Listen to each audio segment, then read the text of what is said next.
In this video, I'm going to teach you how to add a cursor in Minecraft Pocket Edition. It's a very easy process, so make sure to follow along. If you would like to have a cursor or a crosshair in the middle of your screen, this way you don't have to aim it to the sides and so on, and you can always just tap whenever you aim the crosshair, you will be able to enable this option in the settings of the game. So open any version of Minecraft Pocket Edition, go over here to the menu, settings, and you can do this in-game or on the main menu, whatever you prefer.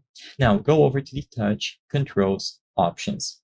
In here, you will either have to look for change control mode if you are on the modern versions of Minecraft Pocket Edition, or alternatively scroll all the way down and you will find something related to split controls. If you see split controls when you scroll down, choose that option, and if you cannot find split controls, then scroll all the way up and go to change control mode instead.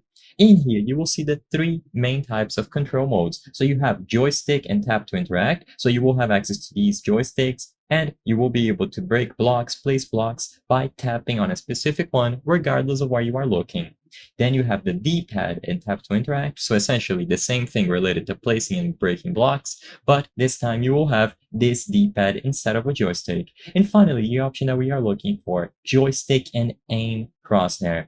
You use the joystick to move, and you need to physically place this crosshair that is on the middle of your screen on the block or thing that you want to interact with. So choose this option and go back inside of the game. And now you will have the actual crosshair. So if you notice that if I look away and I try to hit this sheep, it won't work. But if I'm able to look at them, I'll be able to tap and it is going to attack whatever I'm looking at. So if you are used to the old school feel of the game, this one is probably most suited for you.